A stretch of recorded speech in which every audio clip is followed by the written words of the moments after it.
I love you all. And I thank you for this lovely honor. Believe me, this is the funnest table here. I'm Candy. Marisol. And this is Kirsten and Kirsten. Forget him.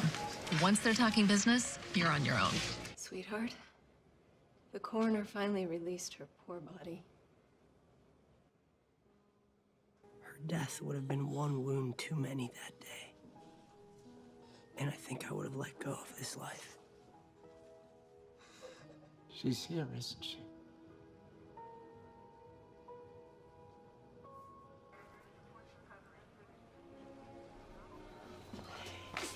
Oh, Audie. Keep these reporters out of here. You, on that door. Where's this bullet?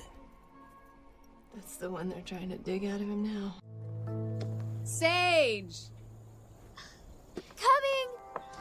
Cutting it close. And on the first day of school, no less. I had to get out there and draw. And I know you're also excited about all the cool things you're going to learn this year, right? Still thinking about your art classes? I just don't get why art should be less important than anything else. All artists have a voice, and you have one too. Clearly, you haven't heard me sing. Cal does like his horses. I think it's because he hates working the store. We have employees. Are you free this Friday night for dinner?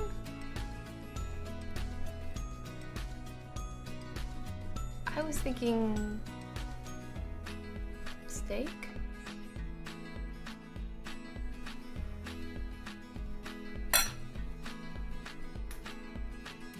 And that's my presentation. Now, throw your hands up and enjoy your free yogurt.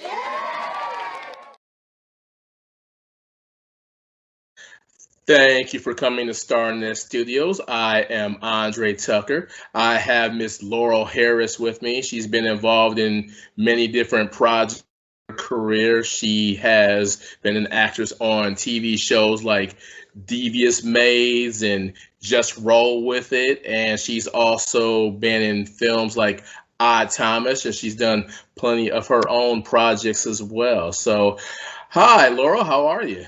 Hey, Andre, I'm well. I'm glad to be here. Thanks. Yeah, thank you for coming. Thank you for coming. So I was looking over some of your materials, and I gotta tell you, you have some range, my friend. You have some range. I mean, you got you got the period pieces, you've got comedy, you have drama. So that said, do you have a preference between any of those, or is it kind of all the same, or what?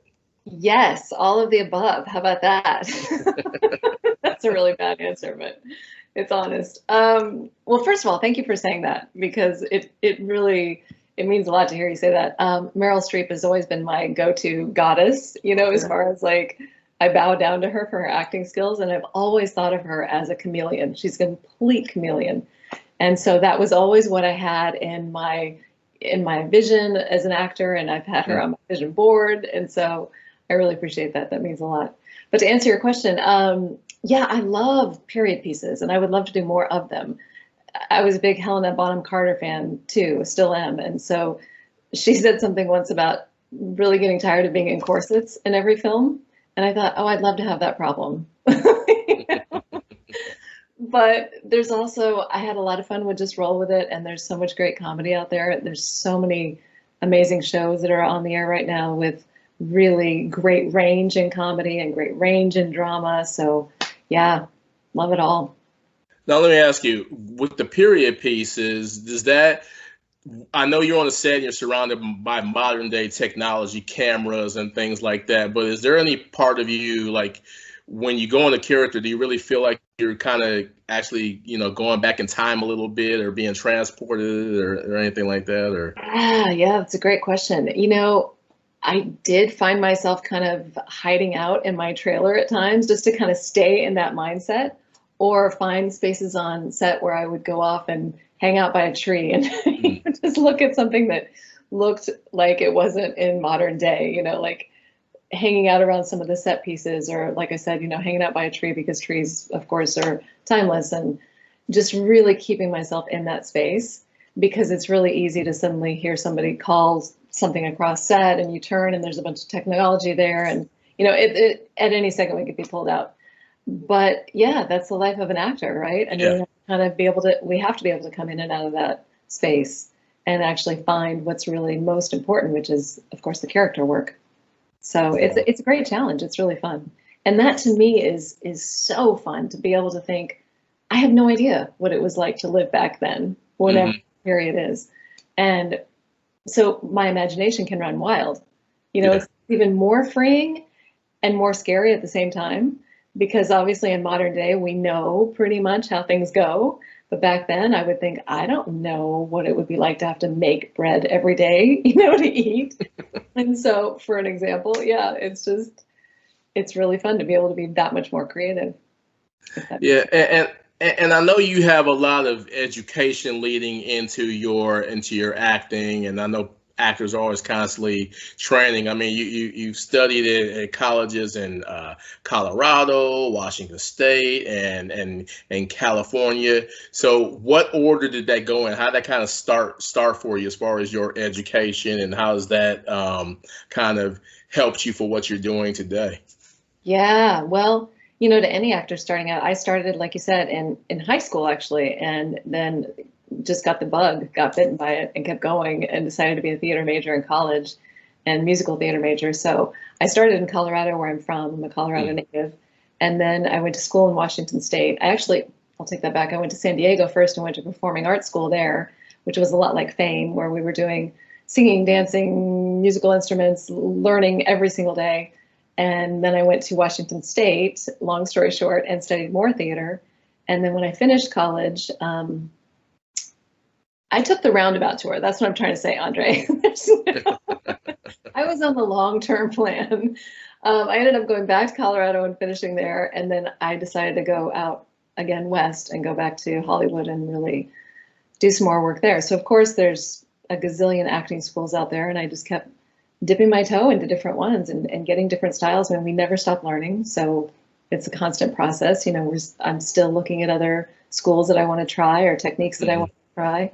So yeah, it's a great experience as an actor to keep putting those proverbial tools in our tool belt.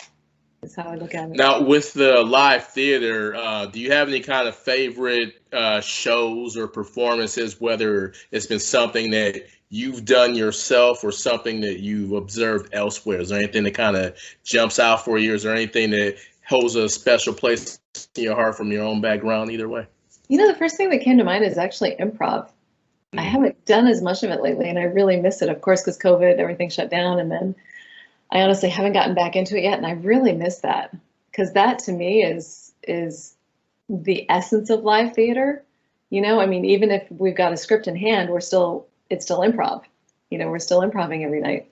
So yeah, that's my short answer to that question. I think it's so good for all of us. I would say I want everybody to take an improv class, just to really loosen up and feel like we can move more freely and be creative and learn how to say yes and.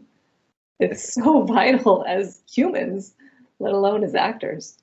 Yeah, and you can get a little bit more creativity in there, especially when it's on the spot and things like that. So yeah, absolutely, because we got to go with the flow. I mean, hello, if 2020 wasn't that, for all of us, like, how do we go with the flow, which is the essence of improv. So, and one of the things now, I've mentioned you worked on some of your own things. When I was looking over some of your material, and one of the things that kind of jumped out at me was I like the Chucky inspired scary doll work that you were doing. Now, where did that come from, and how did that get started for them? That's so funny that you pulled that out. That was actually, I have to give props to MediaCom, was the company. I was a spokesperson for MediaCom for about over 7 years, and it was an amazing gig. So kind of like the character of Flo in the Progressive commercials, I was their character for all of their radio and television and print ads and in-person appearances, that kind of thing. And so we, fortunately, when you're a character for that long and you work with people for that long, we get to know each other pretty well. And we just started branching out more creatively. And they started coming up with some more and more crazy fun stuff. And we would do stuff that was also just internal that we knew wasn't going to go to broadcast. And that was one of those pieces that they wanted to create around Halloween. And so we created this series of various little skits that my character would go through. And so that was one of them. And it was just, it was so. Now, something tells me, did you get a chance to do any of your own little, because we were talking about improv a moment ago, did you get a chance to work that in, or were you just kind of like, you had to kind of Yeah, great question. No. I mean, they were always really open. Yeah. And that was one of the best parts about it. I mean, they would basically give me this, it depends. I mean, of course, if it's broadcast, I can't do as much of that.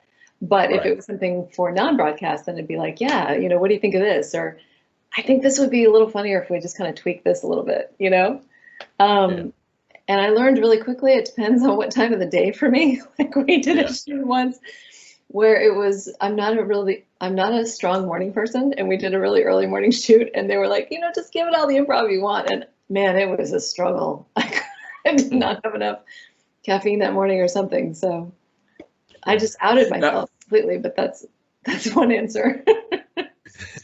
Now, and I know that, one of the things with improv, one of the projects that I mentioned before that embraces improvisation would be the Just Roll With It, because from what I can tell, it looks like even the core cast members don't always know what's going to happen. So did you get to use some of that, experience when you did that piece? Yeah, absolutely. That was such a fun shoot. So props to those creators. I mean, that show is just fantastic. It's shot before a live studio audience. And the idea is that it's the audience gets to choose which outcome they want for the scene. So we would, and this was the pilot episode, so we would essentially, of season 1. So we would come in with our script, with what we knew had to happen. And then on set, at some point they would stop, and then they would let the audience choose, do you want to go this way or that way? And then depending on what they chose, something would happen to us on set.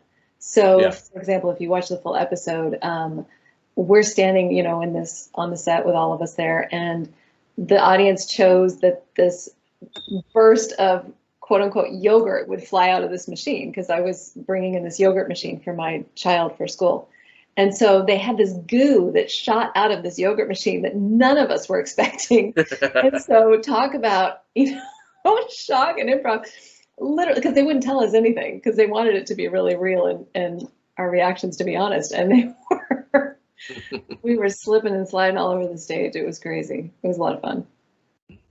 And then one piece that I think was you had a little bit involvement in behind as well as in front of the camera would have been a Winter's Tale, something that you recently done. Was that done during the pandemic or? Around that time, yeah. So that came about. It's actually a piece taken from The Winter's Tale by Shakespeare. And I had been working on this monologue in class for Hermione that I just absolutely loved. And I knew that I wanted to do more period work. And so I thought, I'm just going to do this because I was also starting to pull together. I've been a producer and I wanted to get back into producing for myself and moving my company forward. And so I was so intimidated because I felt rusty. I'd been out of producing for so long, moving in other directions. And so I thought, the first thing I'm going to do is dip my toe in, I'm going to take baby steps. And one thing I really want to do is take this Winter's Tale piece. So we did that with the intention that it would be for all of us to kind of get the wheels greased, when we're not working as much, and yet also to move forward toward that goal of getting our production stuff off the ground.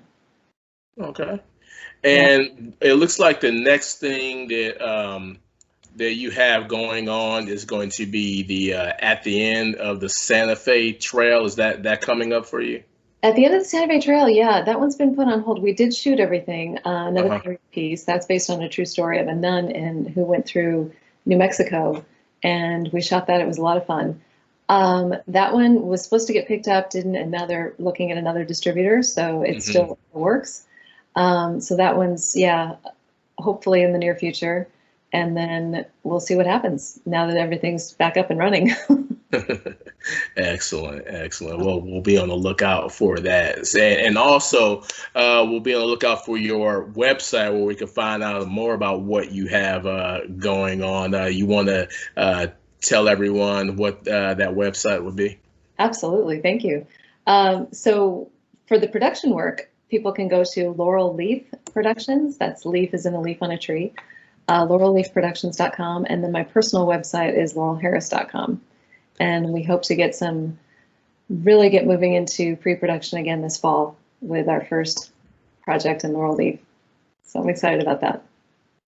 That does sound exciting. So good luck to you on that, and can't wait to see what comes out on that. And so until then, I just want to say thank you for coming on, and I appreciate your time. It was great hearing about some of your experiences. You are so welcome. Thanks for having me. All the best to you.